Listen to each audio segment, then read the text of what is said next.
You Knifedope. More dope. Come and get your figs. What's up, fuckers? Your boy's back with a fresh batch of dope. Knifedope. That's right, people. The hits don't stop. Got one today that is coming to me from one of my partners in this whole game. We're talking about Rolo, aka Rolshambo from Rolshambo EDC. This is the second knife that he had sent me. He was kind enough to send two down my way, and I returned the favor. Now, out of the two that he sent me, this was one that I had really wanted to check out. It's coming from a company that I have heard quite a bit about, but I had actually never checked out any of their knives. So we're about to get into all that. But first, a little bit of knife flexing. You know how I love to do. Today we're taking a look at the Brian Brown Knives Jaeger M non-flipper version with that Timascus kit. So we've got Timascus on both pivot collars, gorgeous pocket clip, as well as almost that full length backspacer. Snappy detent, M390 blade steel, beautiful hollow grind, satin finish, riding on skiffs. This is highly sought out or highly sought after. However, they are sold out. Allegedly, they're coming out with a new version to this knife, I think in November of this year. So that being said, if this knife interests you, it can be had for the right price or the right trade. Just reach out to your boy. But enough about that. Let's get to the dope.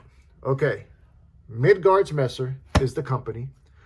This is a German company, and the knife we're taking a look at today is none other than the little Beowulf. Holy shit, look at this fucking monster. Oh, man. Now, if you're not familiar with Midgards Messer, and I like I said, I hope I'm pronouncing the name right. From what I can make of it, they seem to specialize in high-quality, premium, overbuilt knives. And this is an example of exactly that. This comes in at $349. However, as of the filming of this video, unfortunately, they are sold out. I'm sure you could possibly find something on the secondary. I haven't tried. But in the closed position, we've got 3.75 inches overall. Full titanium build here. Love this very, not smooth, but nice medium texture or mild textured diamond engraving here on this show side. However, they do not have that same pattern on the lock side. Not quite sure why they chose to do that. They did put it on the titanium pocket clip, which is right-hand tip-up carry only. And they do have a nice full-length titanium backspacer as well. Don't know what that says. I'm imagining that that might be some German, as this is a German company. Now, there is only one form of deployment for this, and it is this fuller, which is located on both sides of the knife. However, it is kind of smooth, you know? So not too sure how that would be with some wet or sweaty hands, but let's go ahead and check it out. Detent is down the fucking for show. Look at that blade, yo. Look at it. We're looking at overall length on this, 6.5 inches. The blade is 2.75 inches, and we're rocking CPM D2. Now, for those of you who might not know, CPM D2 is actually the powdered version of D2. I've got no knives with that steel. I've heard some good things about it, but I've never had any experience with it. This knife also comes with two lockup safeties, additional safeties. The knife itself is a frame lock. It will also ship with a pin that you can insert here in this opening. So when your knife is in the open position, it essentially gives you the strength of a fixed blade. And then you also got this this little dial here that you can rotate. I think you got to rotate it counterclockwise. No, wait a minute. Yeah, counterclockwise to prevent the your frame lock from disengaging. So that's pretty cool, you know. So it definitely could be a hard use knife for sure. Very, very smooth. I will admit, very, very smooth. As far as your ergos go, due to this finger guard on the handle here, if you choose to hold it there, at least in my hand, I can comfortably get 3 fingers. I can cram that pinky on there. However, if I jump over that finger guard and place my finger right there where that nice jimping is, I can comfortably get a full purchase, no refund. That same mild jimping is starts here about the halfway, about the 3/4 length on the handle, and it runs down to about the halfway point on the blade. Beautiful stonewash finish. Look at that saber grind. My goodness. Now, this isn't what we would typically consider, I guess, a slicer for sure, because it looks rather thick behind the edge there. But I think it's fully capable for sure. Let's talk about the blade stock thickness. Now, I had to actually take my own calipers out for this one, and it's impressive, people. 236 thousandths. That's crazy. More impressive is the weight. You know, we've got a 6.5 inch overall length, and the weight on this is 7.27 ounces. I've got knives that are 9 inches long that don't weigh nothing close to that. Let's go ahead and put up some knives for some size comparison.